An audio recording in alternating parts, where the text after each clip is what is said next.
it is like that. The more value you build for premium members, the more they're going to stay on the subscription. Another thing which matter more is, as a product manager, you do not only think about what is new to build on top of the subscription, you also think about what is the thing to keep the users on the subscription. You can build 10 features and just keep one user there, or you can just build one feature and keep a million users there.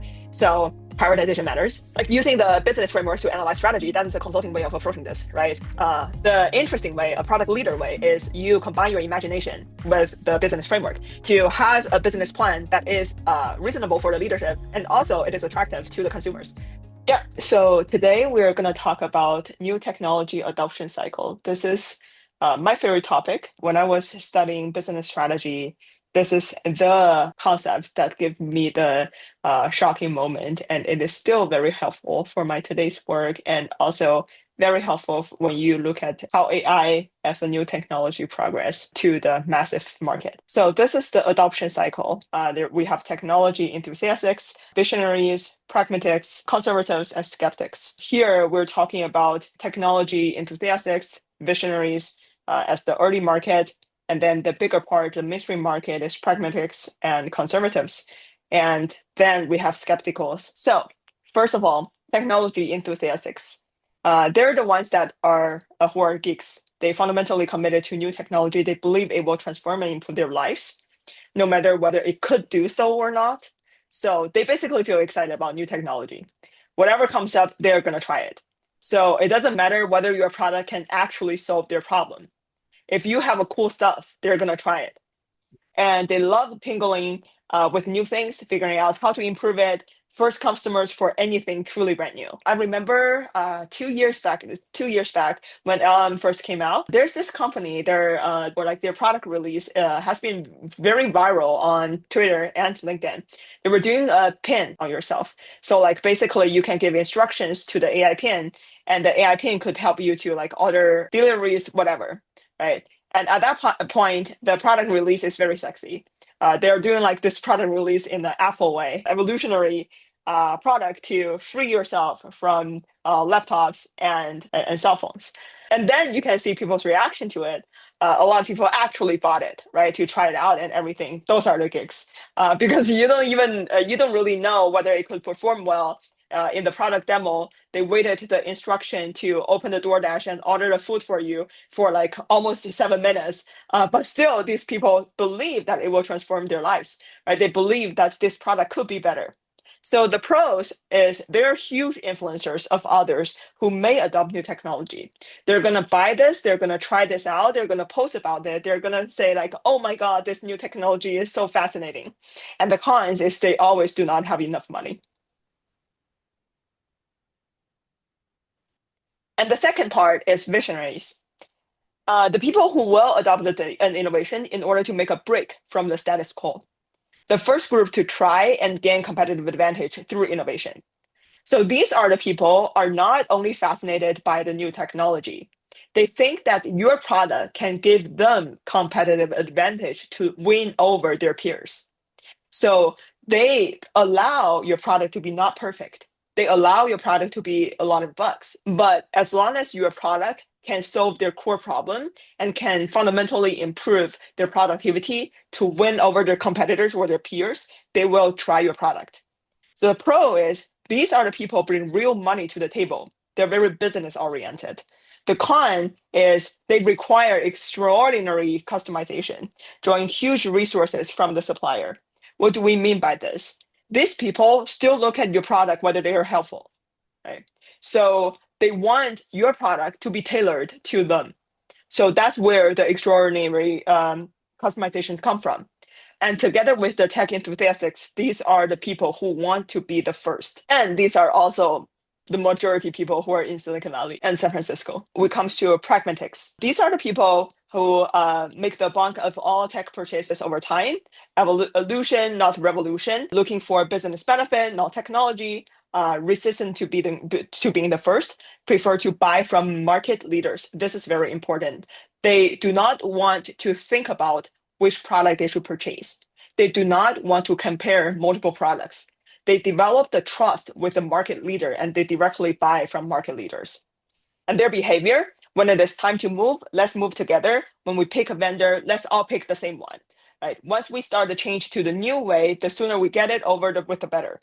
And the consequences is they get overwhelmed the supply chain.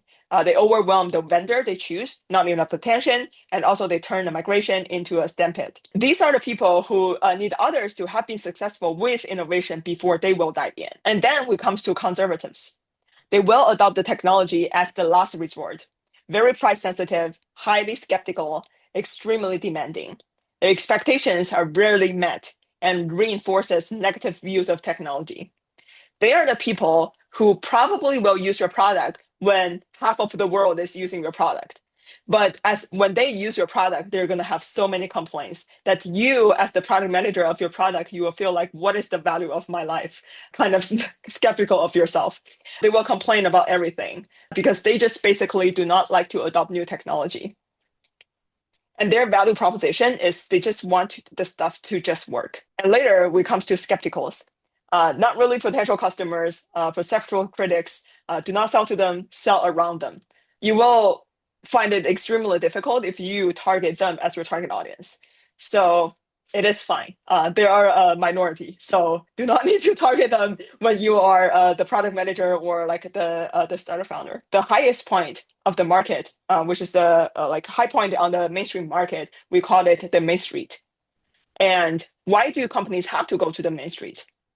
We will talk about a lot about how can we help the companies to get to the mainstream market. But there is a fundamental question here. Why do you have to be there? Why can't you just be a niche company selling to niche customers, right? Because you are a new technology. So when it comes to new technology, it is not just application that you can, for example, like B2B SaaS, right? As long as you have some customers, you could have a positive revenue. If you're a new technology, disruptive technology coming up, you have heavy R&D invested before the product launch. So you have to target the mainstream market, at least cover your R&D cost. So that's where we call the mainstream, the highest point of this graph to cover your R&D cost. So that is how these different segments are calculated. So when you first launch your product, you will find that technology enthusiasts will just try your technology. And then when it comes to visionary, those people buy your product. And then when you come to have the market share that cover your R&D, that's like all the pragmatics that bought your product. And then we're talking about the rest of the market, and those are conservatives. Skepticals, we can just ignore those people.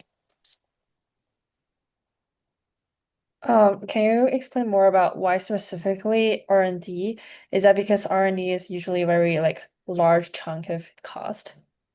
Because this is new technology adoption, right? So when you develop the new technology, you have a lot of investment already put into. And if you haven't targeted the mainstream market, then you cannot cover your previous R&D cost. So this graph is not for every product. This graph is only for new technology. Let's just say right now you're trying to manufacture a car, do an electric vehicle, right? And right now you probably do not follow the whole cycle because it is already a technology that massive population already accepted. If you're launching a product that already exists, you already have competitors, this is not a new technology, this is not the graph that you're following. Okay. So this is just about like the launch of like ChatGPT basically. Yes. So after we talk about all the 5 segments, where are you? If I had to pick, I'd probably say I'm like in between visionary and pragmatic because I some people use things in such creative ways. Those are like the visionaries. Like for example, when I worked at Sunglass Hut, a person I worked with was a real estate associate. And I was like, oh yeah, the sunglasses suck. Like what you can do, ask Meta if a tree is a tree, like it's a waste of time. Right. That's the first thing I was like, oh, who would pay $400 for this? And he was like, oh, wait, but like I do real estate walkthroughs.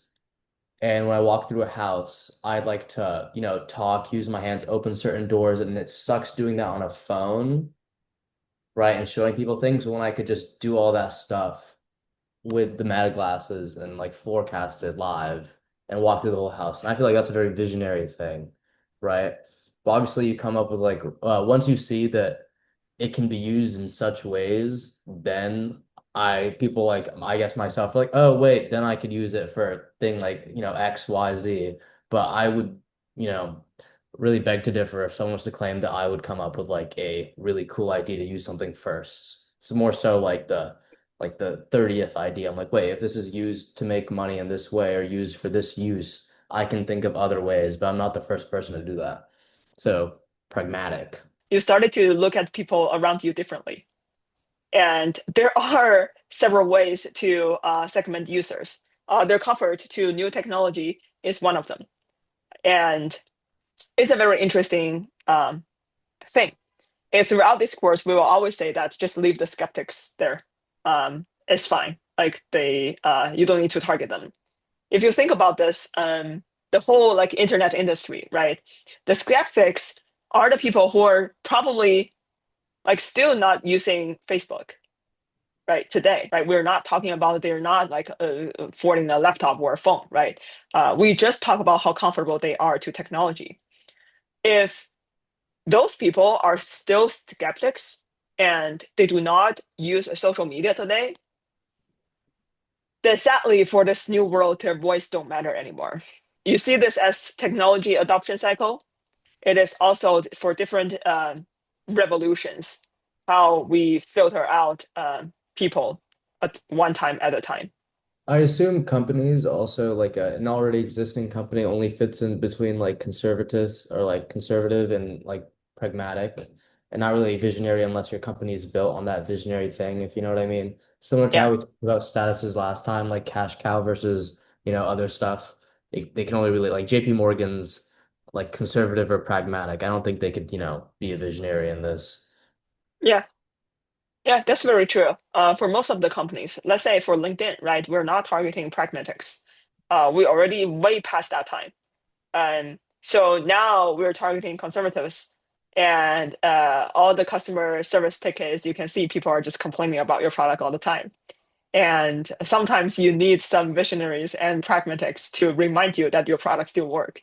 Otherwise, if you look at their tickets, you will just forget about, oh, LinkedIn is actually still helpful for a lot of people. So conservatives always complain. I am a visionary plus pragmatic part. I am not whole pragmatic because one of the point which you mentioned in a pragmatic is that they have a behavior that we all seek the same vendor. I do look for a business benefit, but if I'm coming up with a new technology, I have a tendency that I will go with the new age company who is working on that because legacy company are catching up with the technology, and I don't like that. If I do something, I don't like to catch up with the technology, but I want to be the pioneer. Like so, Yeah, this user segment is gonna make a lot of people feeling self-reflected. Like you're gonna think like, oh, am I a visionary? How can I be a visionary? That's a very interesting so reflection. visionaries are innovators, but pragmatics are having a business plan. I'm someone who want to do both, and it is so bad. Like I expect so many things from the. I feel I should be a little less harsh. Nice. And another interesting thing is usually when you talk about a startup, right? A startup may be working on new technology. When they're only targeting technology enthusiasts or even visionaries, this startup, what you could see is they don't hire product managers. They just need their CEO. Product manager's job comes in when you started to target the mainstream market. The earlier, like the companies or the product stages, the earlier in this adoption cycle. For a company like LinkedIn or Meta, yeah, we're mostly targeting conservatives. Sometimes let me give you a very easy example. When I first joined LinkedIn, I work on user growth team. And LinkedIn used to be a very chill company. How can I say that? Because at that point, I joined the company. It was 2021, and if you think about the company founded like time, it is already like 15 to 20 years of the company, right? And something that I always find fascinating is by the time that I joined LinkedIn, the only way to log in is still email and password. Yes, people have to have an email address and password. No, people cannot use third parties, right? All of these are people who are in technology enthusiasts, visionaries, and pragmatics who see the value of LinkedIn and they will join LinkedIn no matter what, right? And then you will realize that you build a bunch of third-party login, you try to make this as frictionless as possible. You have this feeling of LinkedIn's value is already there. What you're doing is just to make the funnel way easier for these people. Then you come to a question, like, shouldn't you know LinkedIn's value no matter what? And yes, we are making your life easier, but like, why there are additional signups and a subscription purchase, right? Because conservatives do not have that many compelling reasons to buy or to use your product either. Because they are not a big fan of adopting new technology. They use it because they just want the stuff to work. They use it not because they want to get company insight whatsoever. They use it because they want to land a job from LinkedIn. But is LinkedIn going to be the only platform that they can land a job? Not necessarily. So if your login is very frictional, then they're going to choose other platforms to use. So when you target different user segments, you have different ways of thinking about your product. Pragmatists talk always choosing like the leading vendor or whatever. So in terms of like AI, they'd be like, oh, OpenAI, whatever. They all just like march on that way. And you said that conservatives will, try to use your service, and if they don't like it, they'll move to something else. Is that true? Like if I was like, oh, LinkedIn's hard to use, am I gonna go to what's an alternative here? Like job right? Like am I gonna do conservatives even do that? I feel like that's more of a like a visionary, not even a visionary thing, just like a pragmatist thing where it's just like, hey, I'm not getting anything out of this, but all these other things show promise. So I might as well just use that. Versus conservatives, they're slow to make that change to begin with. So why exactly would they be more willing to, divulge and go away from the industry leader? Is my question. Because you always have some other tools to help you finish the job. Like before LinkedIn existed, you probably asked your dad to refer you a job. Back to the industry problem, we talk about the first class, right? LinkedIn is not creating a new industry. LinkedIn didn't create job search, right? LinkedIn didn't create professional networking. You do professional networking and job search anyways, with or without LinkedIn. And it's just LinkedIn is a more helpful way for you to do so. After talking about all of these segments, now, imagine that you are a star founder or you are a product manager of a early stage startup, right? What do? We see the enthusiasts who will educate the visionaries, make the visionaries happy, so they will be references for the pragmatics, and generate the bulk of your revenue serving the pragmatics and become the market leader and set the standard and leverage their success to make stuff reliable and cheap enough to appeal to conservatives and don't irritate the skeptics. That was how people think about this. No, it will never work. Why? Because there is a huge gap between visionaries and pragmatics. And I feel like a lot of us sometimes, let's be honest, we fell into that gap. Like we are the user segments that are exactly in that gap. We will talk about the gap later because a lot of times what you guys just talk about, right? You sometimes are confused about whether you belong to visionary or pragmatics. Sometimes it also depends on the domain that you're looking for. For example, for some of the domain, you probably are more familiar with the domain. Your learning curve is like more flattened. Then you probably want to look at all the options out there and choose one option that works for you, exactly for you, right? And for some of the areas that you don't have time or don't want to do the research, then you want to go with the market leader, right? For me, it is the same. Like I go with market leader most of my time when it comes to content creation. So I don't bother to think about which product to choose. I did choose some of the products back then when it comes to like AI video editing. I tried those products. The products do not work as well as I thought. So I chose the industry leader later. Right. I am the typical pragmatist who doesn't allow bugs. But back to the gap between these two segments, the visionaries are intuitive, support revolutionary change, contrarian, break away from the pack, follow their own dictates, takes risks, motivated by future opportunities, and seek what is possible. And for the pragmatics, they're analytical. They support evolutionary change. They are conformist, stay with the herd, consult with colleagues, manage risks, motivated by present problems, and pursue what is probable. And the biggest problem between these two segments is the pragmatists don't trust the visionaries. That is the biggest problem. And that is why the visionaries cannot educate the mainstream market. Let me give you a little recap about my own life. You live in San Francisco in 2021. Some people tell you that, oh, there is a very cool startup. His name is OpenAI. You would think like, dude, you're crazy. It is a pretty like freaking chatbot, right? What what is gonna be innovative about that, right? I'm a typical pragmatist. And then when it late 2022, when ChatGPT 3 came out, some people will be like, oh my God, this is gonna improve productivity so much. I will be like, it hallucinate a lot. Why it will improve your productivity, right? I don't understand this. So you will think that those people who recommend OpenAI or ChatGPT to you are crazy. They are in a bubble, right? Because they cannot talk into your pain point. The product cannot serve you. So you're not going to use it. And people like pragmatics, they will use it when their colleagues talk about ChatGPT. They will be like, did you were talking about your relationship problem with your partner.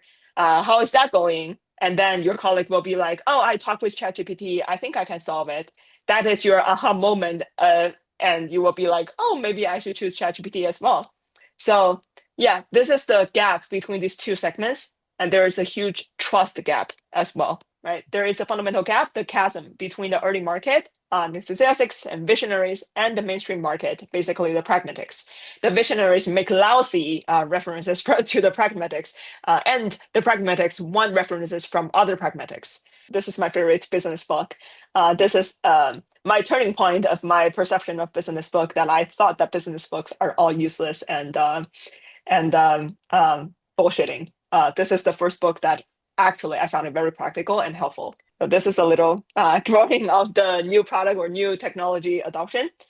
So you can see the reaction from the different segments. The first one will be wow at all the new technologies. And back then the products will be very pathetic. Like it doesn't solve shit, right? It just have a cool technology. And then it started to work as a product. Then the visionaries will be like, brilliant. And the product is trying to cross the chasm. And then the pragmatics are thinking like, oh, I heard who else have one? And then the conservatives will say that, oh, I found this product at the Sam's Club, right? So meaning that you have more distribution at that point. And then the latest skeptics will be like, what new product again? We just talk about the chasm is the credibility gap, lack of respect for the value of colleagues' experiences, taking a greater interest in technology than in the industry, failing to recognize the importance of the existing product infrastructure and overall disruptiveness. This is why the visionaries do not have trust from the pragmatics. Being a product manager at LinkedIn and working on a side project myself, I feel like I'm multi-personality. Okay. Sometimes when I see some customer feedback, I'll be like, I need to solve every customer feedback. I need to solve every problem. I need to make this product perfect. And on the other side, I will think about, dude, if this is LinkedIn like 15 years ago, you will say that. You won't say that at all. So yeah. And also the interesting point of this is if you work at a big tech, let's say, right, your job is mostly targeting the conservatives. Your thinking process is very different as an early stage startup founder. So yeah, that's why when I have my side project and I just keep meeting VCs and other startup founders, I feel like I'm multi-personality. The way of you thinking is very different. Just to be more visualized, how what are the differences? For the early adopters, they will be like, tech is cool, love innovation, tolerant the bugs, will pay premium. They're visionaries. And for Main Street, for main market, the tech is a tool. When it comes to innovation, they will be like, so what? And they hate the bugs. They're very price conscious and they're pragmatic. Now we're talking about how to cross the chasm. Target each market. Just remember these three words. We're going to echo these three words all the time throughout this course today. Target niche market. Why it is so hard for established firms, right? Why it is so hard for established firms to have new innovation? Remember this? So for established firms, they think differently. They do not think like they were startups 10, 20 years ago. That is the problem. When you have a new direction presenting to your leadership will be like, this isn't aligned with my knowledge from my 20 years at the firm, right? This is not how our firm do things. This is not our value proposition. But then if you're talking about what if we build a new product, then there will be even more friction when you do that. In big firms, you have to accept the fact that, like, if you're doing new innovations, right, the assumption needed is more than your knowledge owned. And this is what big corporations do not want to accept. We're talking about how to cross the chasm. We're talking about the market development checklist. I'll give you a checklist. The first 4 things of this checklist: the target customers, compelling reason to buy, whole product, partners, and allies are must-haves for you to cross the chasm. And the distribution, the pricing, the competition, the positioning, and the next target customer is nice to have. As an AI startup like Lovable, I'm thinking about now I definitely have tech enthusiasts trying my products. I have a bunch of visionaries telling the public that Lovable is such a lovely product. And now I want to target the main street. How I can target the main market, right? I have partners and allies. I attach myself with LinkedIn Premium. LinkedIn Premium have a better targeting. LinkedIn Member is roughly what I'm targeting as well. They're white collar workers. They're more open to trying out new technology. Right now, AI as a technology, my opinion, already passed the chasm. I'm trying to be one of those companies that have a bigger partner, have a bigger ally for me to cross the chasm as well.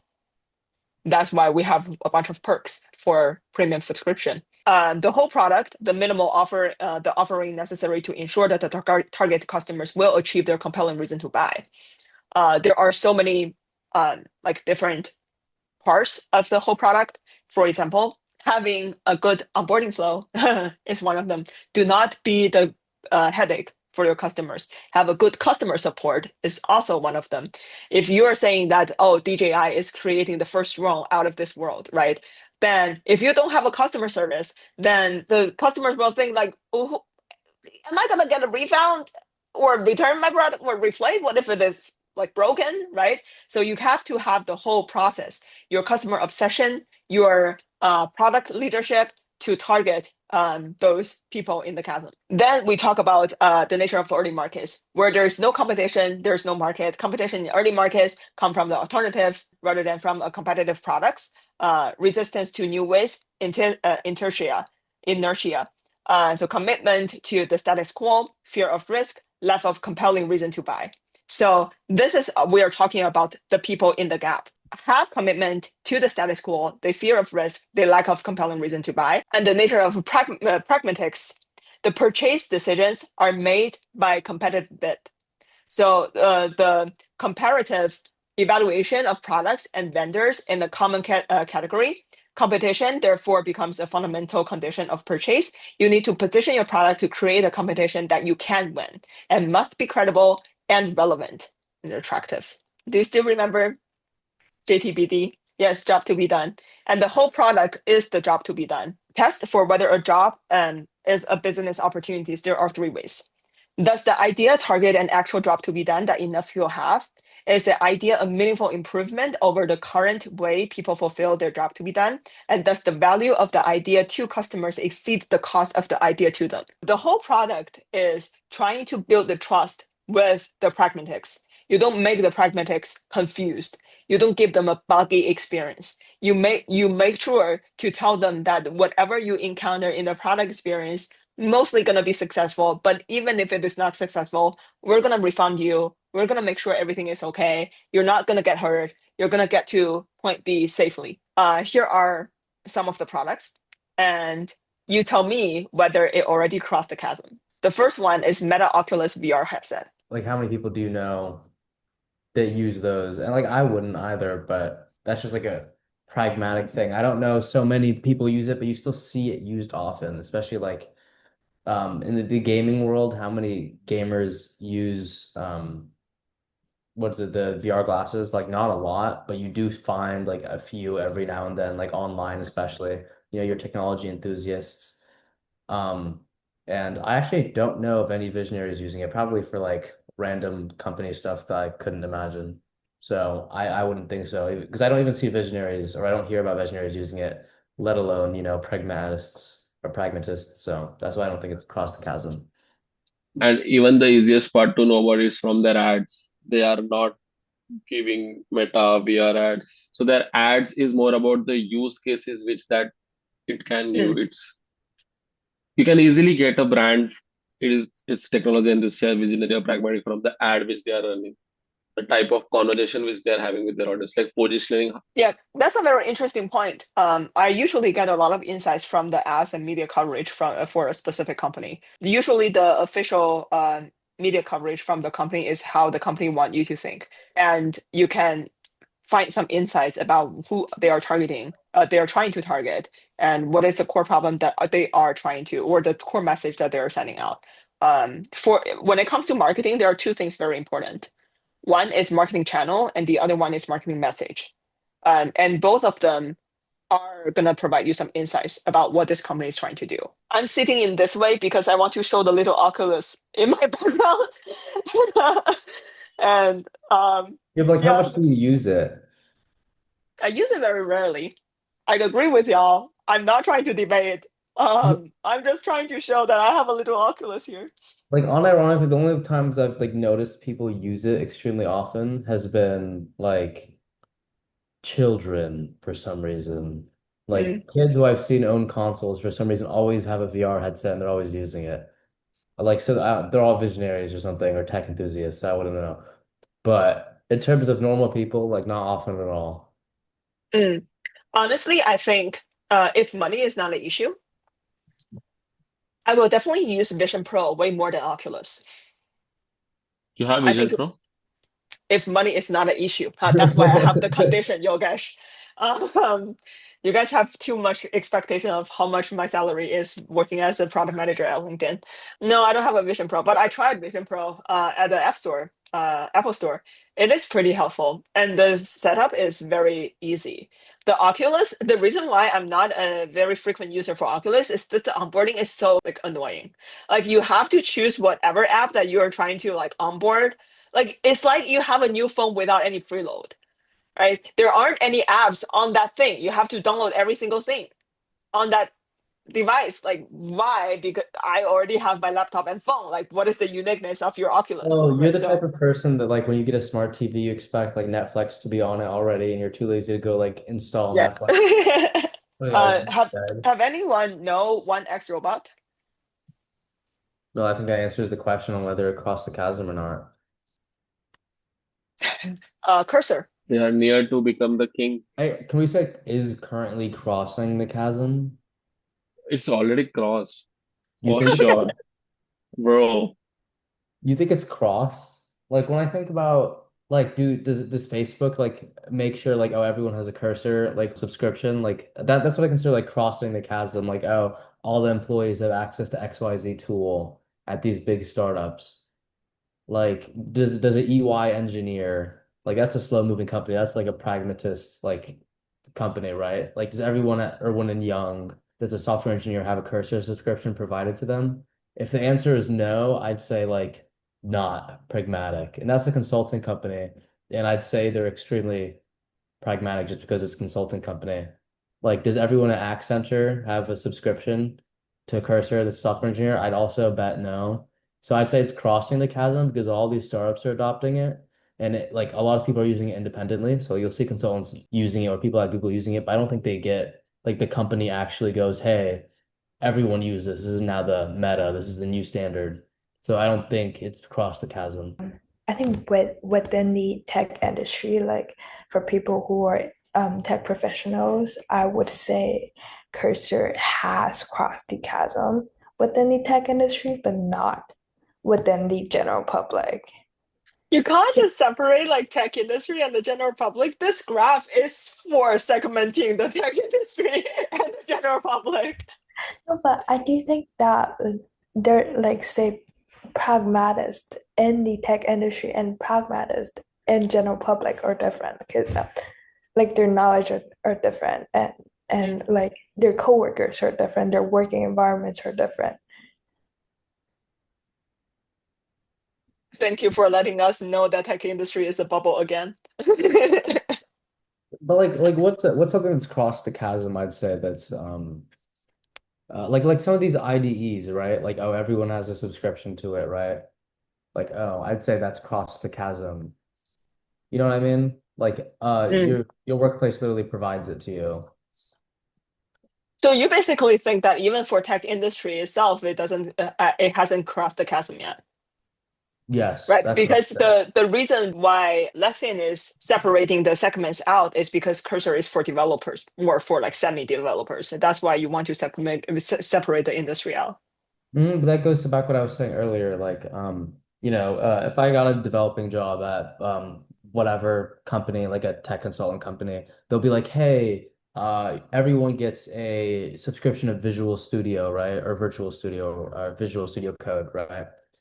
And I'd be like, oh, that's crossed the chasm. It's become the standard. All these big companies use it, and it's a tech company, right? So I'm like, oh, Mm, at the end of the day, this consultancy uses it because they know they could be more productive. But at the same time, I don't know if any like big FANG company, tech consultancy or anything is providing free subscriptions to like Cursor or like from the get-go. But a lot of engineers probably use it, but I don't think it's like the standard where companies have acknowledged it, right? I don't know if that makes it like not makes it have not crossed the chasm, but like from what my understanding is, I would say it's on the way to crossing the chasm, but isn't there yet. Unless you want to mm, split up the pragmatic section into like set like bits of like, hey, at this point most employees use it, and then at this point most companies adopt, right? Like mm. companies capitulate to their employees. I think That's you brought there are 2 points that I want to make.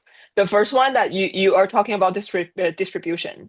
Yeah, distribution is very difficult because most of the companies are enabled by GitHub. So GitHub Copilot might be the technology that you were discussing because they have more distribution here.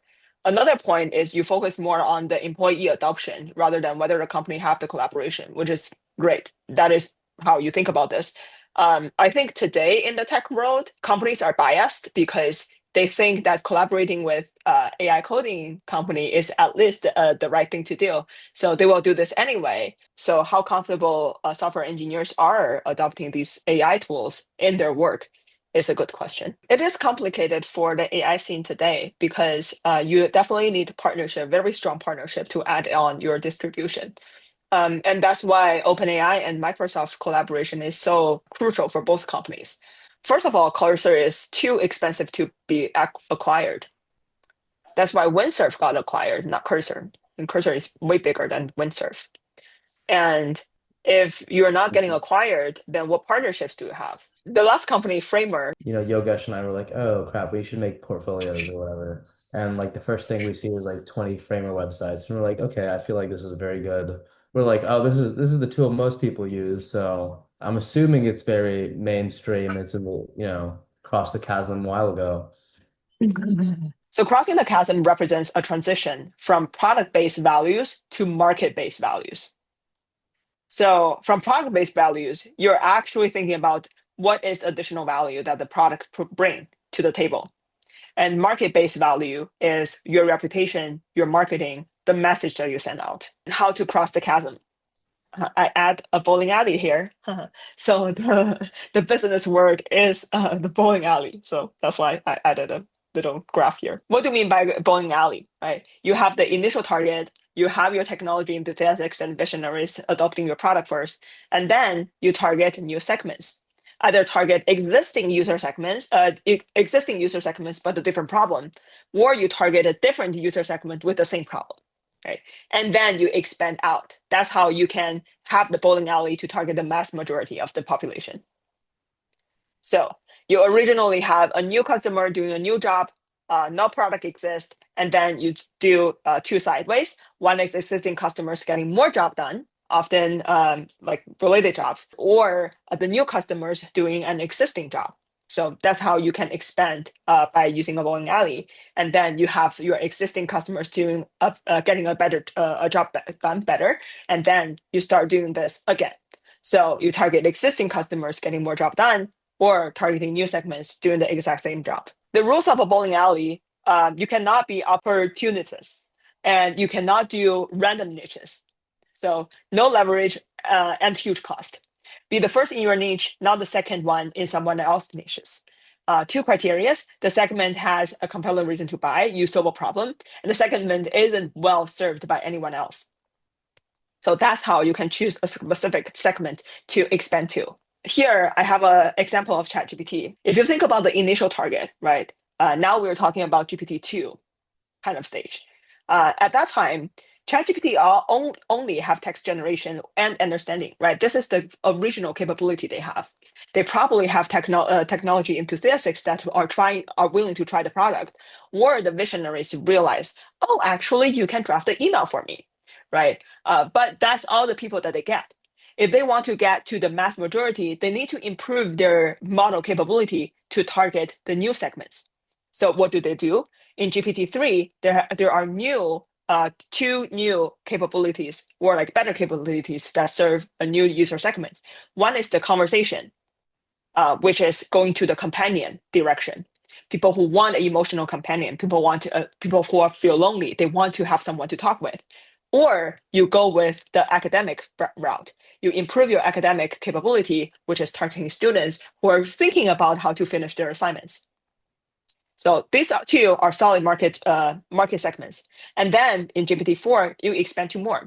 You added search for knowledge seekers who originally maybe use Google or Perplexity for a question, right? Now OpenAI have the capability on ChatGPT as well.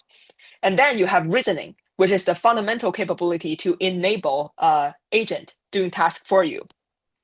And then you have multimodality.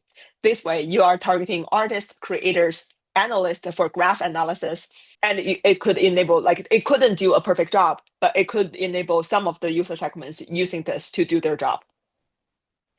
And then in the GPT-5 recent release, we see there is a screenshot that add different personalities, right?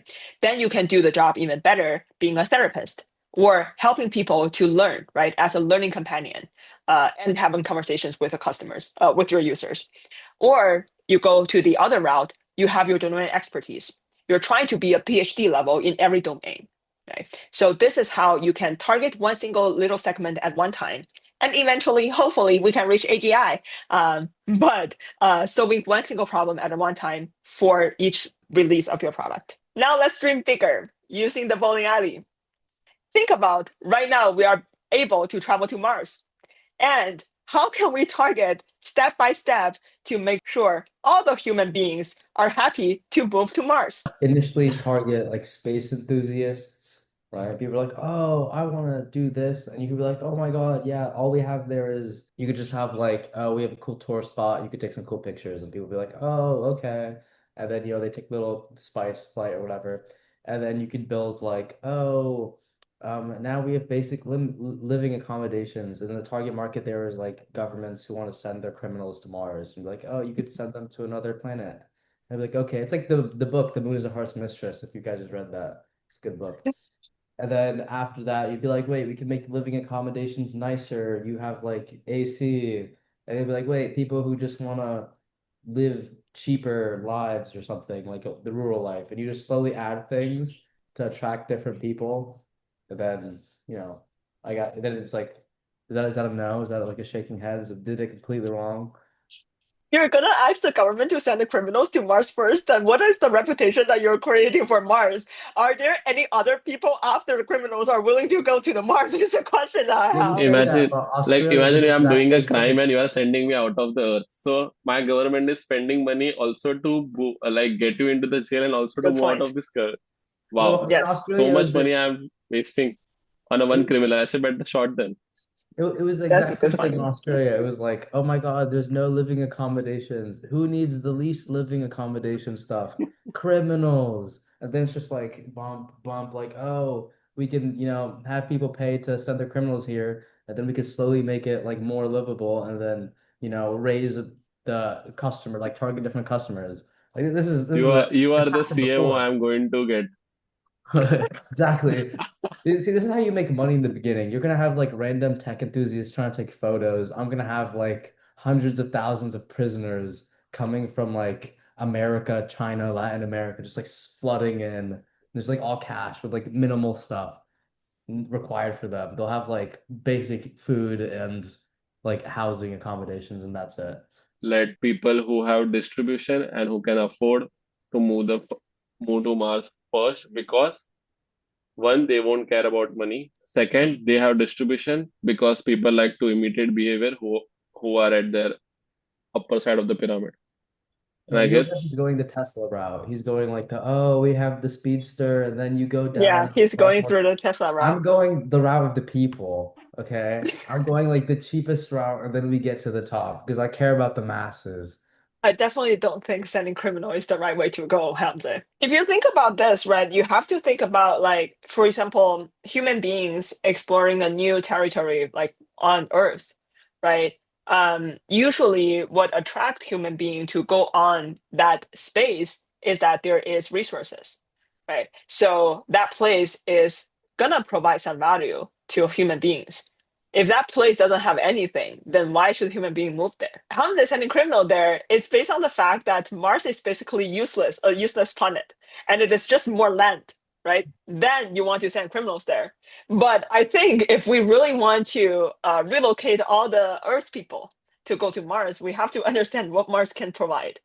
And then we start from there, we could at least have a product to target missionaries, right? So for example, Mars have a, let's say, whatever, I'm just making things up, ingredients in their soil that the companies or the governments want, right? Then those people who are visionary and find that helpful will be like, oh, actually, Earth doesn't have this ingredient that much. Then we probably want to exploit Mars because we need that ingredients for more products. And if they need that ingredients for more products, they probably need to build factories there, which is, employments. So you can send more people there. That's how you can target segment by segment. Like using the business frameworks to analyze strategy, that is a consulting way of approaching this, right? The interesting way, a product leader way, is you combine your imagination with the business framework to have a business plan that is reasonable for the leadership, and also it is attractive to the consumers. And then what's next? You went through the bowling alley, and then you have mass market adoption when the general marketplace switches to the new infrastructure paradigm. So then there is a new word called tornado. So for the tornado effect is your product got bought in by the majority of the pragmatics.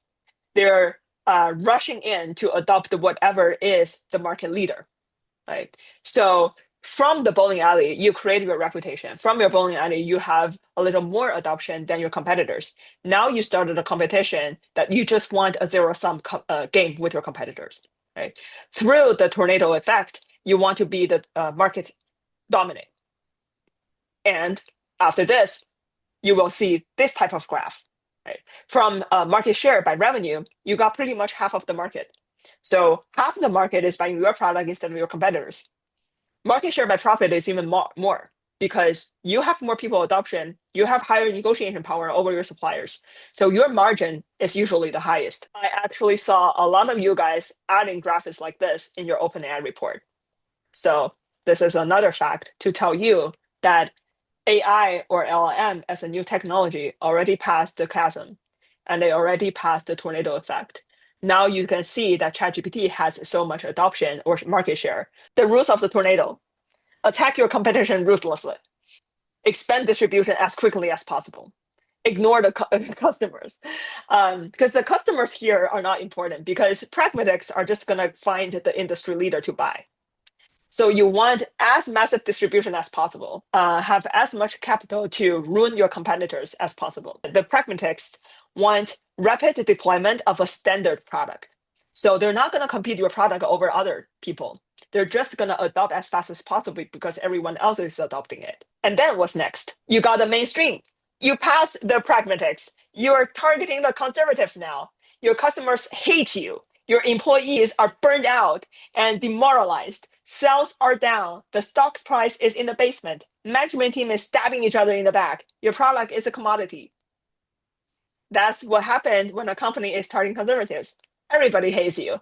You can search your products on Twitter, on LinkedIn, on whatever social media. All of the comments are comments that hate you. Nobody talk about how good your product is because you already passed the main street. And then what's next? You want to, again, target niche markets. This is what we are talking about when LinkedIn is trying to target blue collar workers, right? Because at that time, we way past the main street. We want to target more niche markets to expand our targeting. The commodity lovers, purchasing agents love the commodity nature of the market, can send out the request and get the lowest bid. Conservative economic buyer, product isn't worth much to them because they have trouble getting value out of anything technical. And this drives businesses in this phase to develop low-cost disciplines in all phases of the business. So this is the phase that all the values, all the distinguishable features are becoming commodity. Margins are becoming thinner. You were the winner, had the reputation, but now compete on margins. So that's why you have to target niche markets again, because that's how you can build up your distinguishable features and get back to reputation based on your different targeting of the end users well.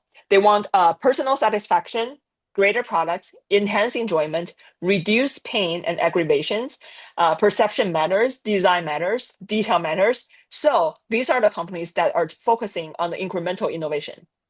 Create the opportunities for value-based competition based on differentiated offerings, which is the only way out of the low margin commodity trap. This is what we just talked about. You have to target different small segments. These people probably want a premium experience. They want a luxurious experience. Then we could design an experience just for them. These people just want to work on Waymo, right? Then we can give them 2 monitors on Waymo for them to work on Waymo. These people just want to experience lives at Waymo. Then we probably want to give them a bigger screen and let them enjoy movies. And different niche markets want different stuff. They want different solutions. And you want to target each niche market to make sure your product is the best product to enhance their enjoyment, to reduce pain and aggravation. Previously, you already went through the path of whatever, bowling alley, tornado, whatever, right? People know that LinkedIn Premium can give them priority data and have more insights. And now you're thinking about how to let people with niche requirements still want to adopt your feature.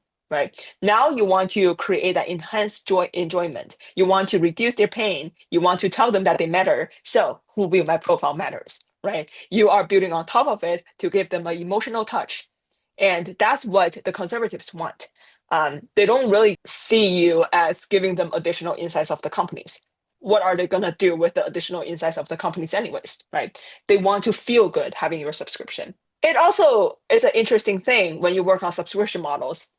Why do I put it here? Perception matters. Let's say LinkedIn Premium doesn't have anything, but for some reason, users think that LinkedIn Premium is a very valuable addition. That's perception. That you can achieve that through marketing. You can achieve that through brainwashing your customers, right? So your perception and your offering might be 2 different things. That's also why you can see that LinkedIn Premium adding a lot of perks, right? Do I add Lovable or Cursor? Probably doesn't matter. Do I add Gemini Pro versus ChatGPT Pro? Probably doesn't matter. What matters is we keep adding perks on it. So the users think that we are adding new things. The perception matters. So people are going to stay on Premium just because they have a feeling of Premium updating all the time. And if I keep staying on Premium, I could get more benefits. And this is also where the product management skill set in big corporations come in. Very simple example. Right now, you come to Who Will My Profile as a Premium member. And I want to tell you that actually Premium have so many more benefits. So there are 2 ways of communicating this. One is tell you that, oh, try this Premium feature, right? There are 2 other Premium features that you haven't tried out yet. Or I could just twist the copy a little bit, saying, what's new on Premium? To give you a feeling of there is always something new on Premium. So this is just perception versus offering. The offering is the same, the perception is different. It is like that. The more value you build for Premium members, the more they're going to stay on the subscription. Another thing which matter more is as a product manager, you do not only think about what is new to build on top of the subscription, you also think about what is the thing to keep the users on the subscription. You can build 10 features and just keep 1 user there, or you can just build 1 feature and keep a million users there.